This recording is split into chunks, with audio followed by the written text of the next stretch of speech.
নতুন করে আলোচনায় মার্কিন প্রেসিডেন্ট ডোনাল্ড ট্রাম্পের কিউবা নীতি।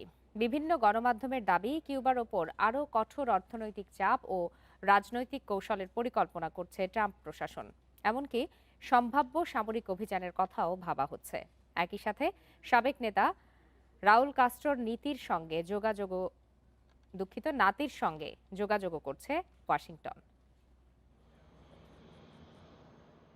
৩ জানুয়ারি ভেনেজুয়েলায় সামরিক অভিযান চালিয়ে প্রেসিডেন্ট নিকোলা মাদুরোকে অপহরণ করে যুক্তরাষ্ট্রে নিয়ে যায় মার্কিন বাহিনী। এরপর থেকেই ভেনেজুয়েলার ঘনিষ্ঠ মিত্র কিউবার উপর চাপ বাড়াতে শুরু করে ট্রাম্প প্রশাসন। বিকাশ পেমেন্টে 10,000 টাকার বেশি অফার। শপিং চলছে তো।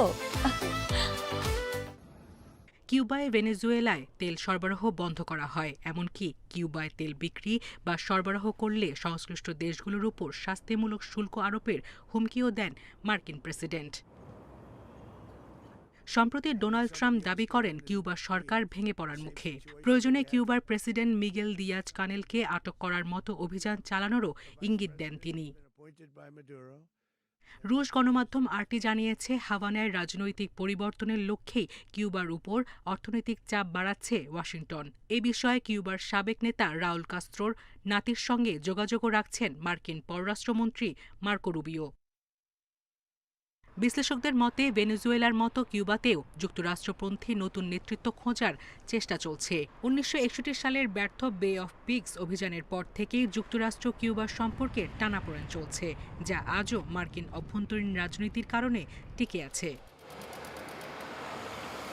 এর আগে সাবেক মার্কিন প্রেসিডেন্ট বারাক ওবামা কিউবার সঙ্গে সম্পর্ক স্বাভাবিক করার উদ্যোগ নিলেও ২০১৭ সালে ক্ষমতায় এসে সেই নীতি বাতিল করে নতুন নিষেধাজ্ঞা দেন ট্রাম্প।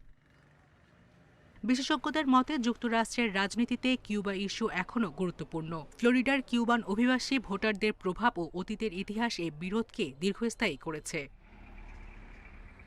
সায়রা খান, ইন্ডিপেন্ডেন্ট নিউজ।